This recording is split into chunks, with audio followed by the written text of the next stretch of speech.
कल की कथा में हम लोग राजा भरत के वंश की कथा सुन रहे हैं, जिसमें महाराज गय के बारे में सुखदेव जी बता रहे हैं। ये महाराज गय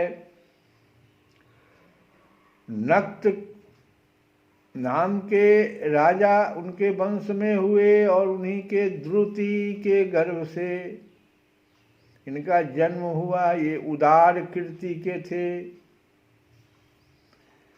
और इनके बारे में कहा गया कि अहो अपने कर्मों से महाराज गय की बराबरी और कौन राजा कर सकता है।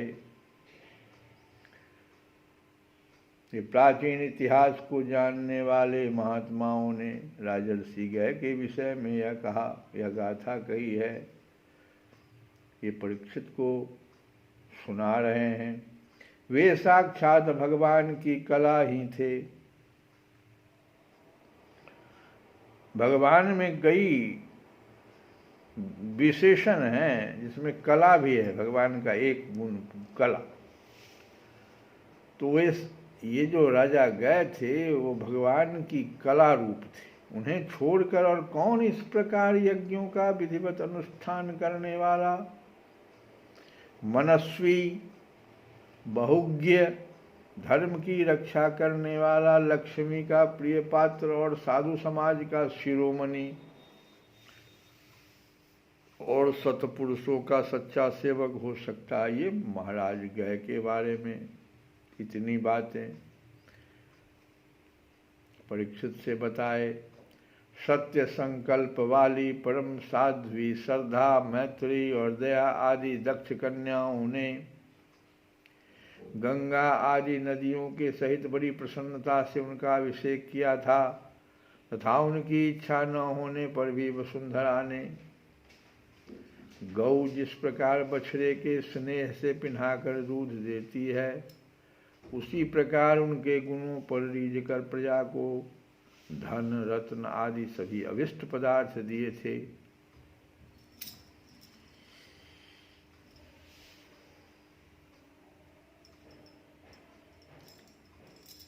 उन्हें कोई कामना नहीं थी, तब भी वेदोक्त कर्मों ने उनको सब प्रकार के भोग दिए।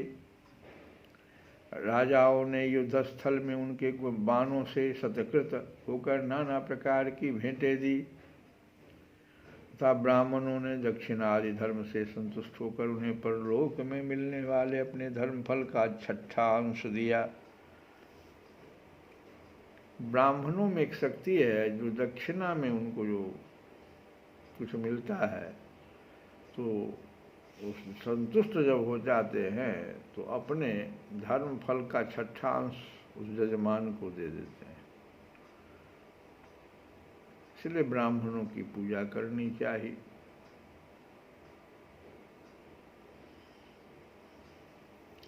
ब्राह्मण लोगों में अभी कलयुग में, ये हम नहीं कर रहे हैं, ये तो हमारे जो शंकराचार्य हैं उनकी वाणी है कि ब्राह्मणों ने अपने ब्राह्मणत्व को तो याद रखा, लेकिन जो ब्राह्मण के कर्तव्य थे उसको याद करना छोड़ दिया, जिसके कारण दिक्कत हो रही है। ये तो सदा पूजनीय है। उनके यज्ञ में बहुत अधिक सोमपान करने से इंद्र उन्मत्त हो गए थे। एक बार की बात है कि राजा गय के यज्ञ में बहुत अधिक सोमपान करने से इंद्र उन्मत्त हो गए थे, तथा उनके अत्यंत श्रद्धा तथा विशुद्ध और निश्चल भक्ति भाव में से समर्पित किए हुए यज्ञ फल को भगवान यज्ञ पुरुष ने साक्षात प्रकट होकर ग्रहण किया था, जिनके तृप्त होने से ब्रह्मा जी से लेकर देवता, मनुष्य, पशु पक्षी, वृक्ष एवं तृण पर्यंत सभी जीव तत्काल तृप्त हो जाते हैं।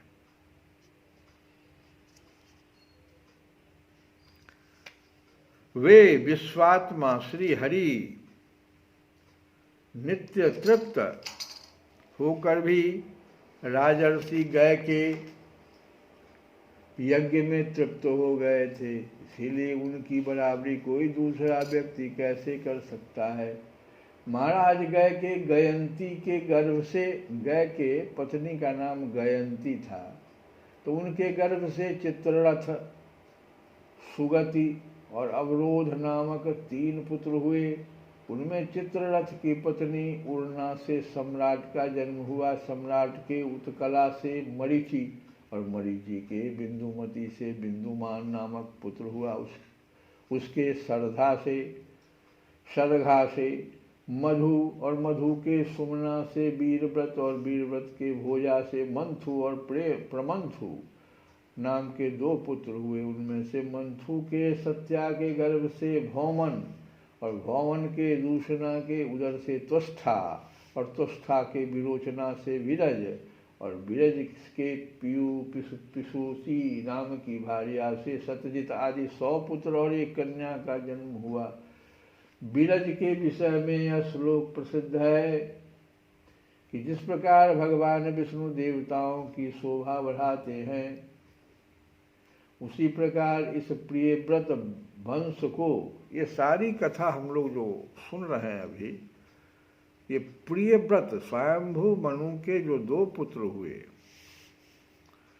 तो उत्तानपाद की कथा तो हम लोग पूरा सुन चुके। अब प्रियव्रत की कथा को हम लोग उन्हीं के वंशज की गाथा अभी तक गाए चले जा रहे हैं। उसमें ध्रुव थे।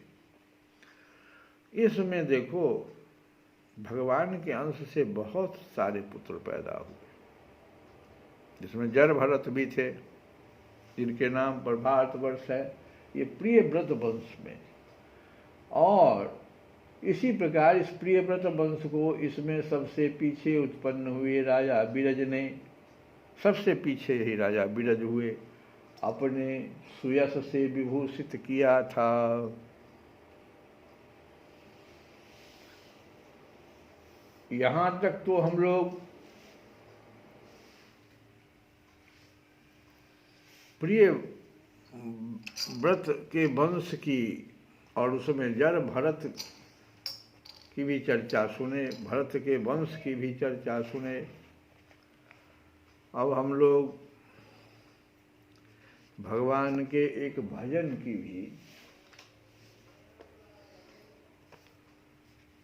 भजन को गा ले। भजन गाने में जितना संतुष्टि आत्म, कहे थे कल हम कथा में कहे थे कि विवाहोत्सव होता है या जन्मोत्सव होता है तो प्रत्येक व्यक्ति अपने आँख से उसको मनाना, अपने को उस वहाँ खड़ा होकर के और फिर पुनः उसी प्रकार का आयोजन करके उसको अपने को आनंदित करता है। शायद भजन में भी यही चीज़ प्राप्त होता है। कथा में तो इतिहास हो जाता है ना, उसमें उतना आनंद नहीं आता जितना भजन गाने में होता है। क्योंकि जैसे लगता है ना कि तुलसी बाबा जो कुछ भी कह रहे हैं अपने मन को, शायद हम ही लोगों के अपने मन से संबंधित ये बात कह रहे हैं। हे हरि यह भ्रम की अधिकाई, हे हरि यह भ्रम की अधिकाई, हे हरि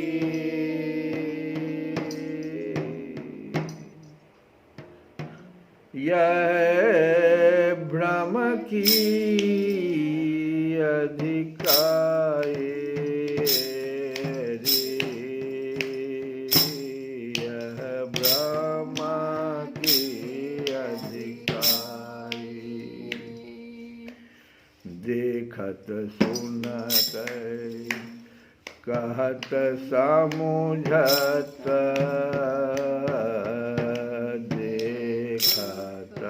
सुनत कहत समुझत, संशय संदेह न जाए। देखो क्या है, हे भगवान, हे हरि, यह भ्रम की ही तो अधिकता है। कितना भ्रम है इस जीव को। क्या भजन सुंदर है। लगता है कि हमारे साथ घट रही है।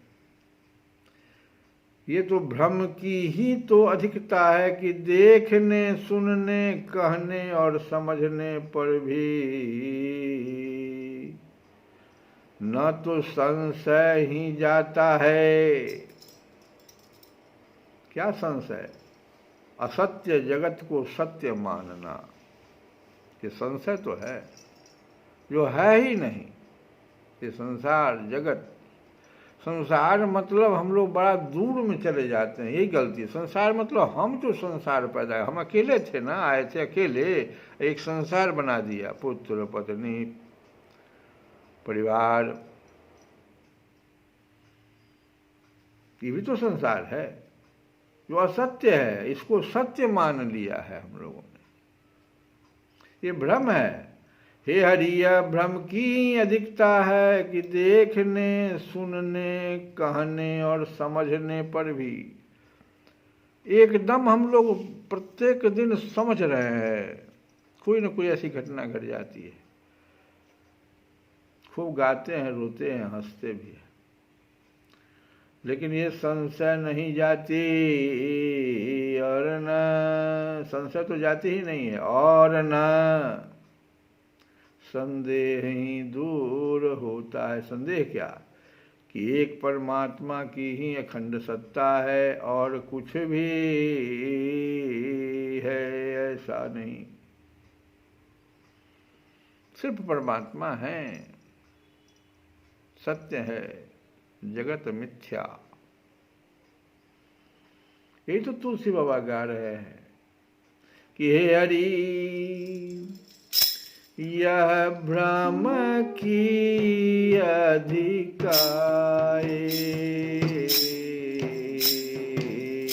यह भ्रम की अधिकाई, देखत सुनत कहत समुझत, देखत सुनत समुझत, संशय संदेह न जाए, संशय संदेह न जाए। यह भ्रम की अधिकाई। क्या कहा जाए। एक लाइन ही तो बहुत है हम लोगों के लिए। अब आगे सुनो कि जो जग मृखा त्रातापत्रय अनुभव, जो जग मृखा, झूठ का संसार, इसमें तापत्रय, 3 गो ताप इसमें है। दैहिक, दैविक, भौतिक ताप। तो जो जग मृखा तापत्रय अनुभव, होई कहूँ के ही लेखे, कही न जाए मृगवारी, सत्य भ्रम ते दुख होई बिसेखे। हे हरि, यह भ्रम की अधिकाई। कहते हैं कि कोई कहे कि यदि संसार असत्य है तो फिर तीनों तापों का अनुभव किस कारण से होता है। संसार असत्य है तो संसार के ताप भी असत्य हैं, परंतु तापों का अनुभव तो सत्य प्रतीत होता है। इसका उत्तर यह है कि मृग तृष्णा का जल सत्य नहीं कहा जा सकता, परंतु जब तक भ्रम है तब तक वह सत्य ही दिखता है, और इसी भ्रम के कारण विशेष दुख होता है। इसी प्रकार जगत में भी भ्रमवश दुखों का अनुभव होता है।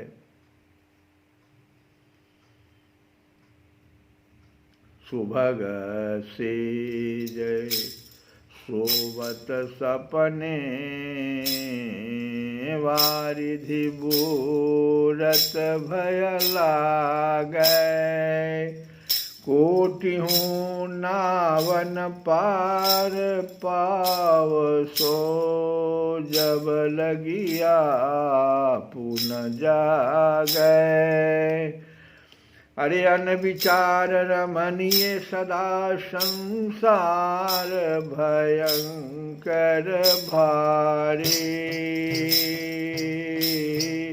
सम संतोष दया विवेक व्यवहारी सुखकारी, यह ब्रह्म की अधिकाई। जैसे कोई सुंदर सेज पर सोया हुआ मनुष्य सपने में समुद्र में डूबने से भयभीत हो रहा हो, पर जब तक वह स्वयं जाग नहीं जाता तब तक करोड़ों नौकाओं द्वारा भी वह पार नहीं जा सकता। हम लोगों की स्थिति वही है। उसी प्रकार यह जीव अज्ञान निंद्रा में अचेत हुआ संसार सागर में डूब रहा है। परमात्मा के तत्व ज्ञान में जागे बिना सहस्त्रों साधनों द्वारा भी इसको सुख नहीं मिल सकता है। तुलसीदास सब विधि प्रपंच जग, यद्यपि झूठ श्रुति गावै, रघुपति भगति संत संगति बिनु, रघुपति भगति संत संगति बिनु, को भव त्रास न सावे। हे हरि यह भय की अधिकाई, हे हरि यह भ्रम की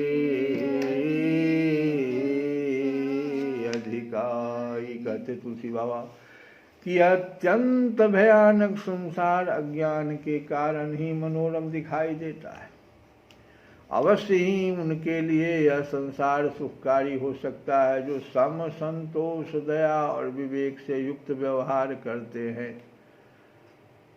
ये संसार भी उनके लिए सुखकारी है जो सम, राग द्वेष हर जगह सम हों, संतोष से भरे हुए हों, दयावान हों और विवेक से युक्त हों, तो उनके लिए यह संसार भी सुखकारी हो जाता है।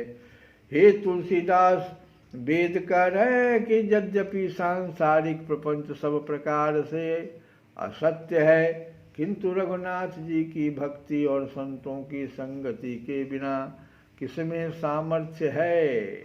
रघुनाथ जी की भक्ति होनी चाहिए और संतों की संगति होना चाहिए, नहीं तो किसमें इतना सामर्थ्य है कि इस संसार के भीषण भय का नाश कर सके और इस भ्रम से अपने को छुड़ा सके। श्री कृष्ण गोविंद।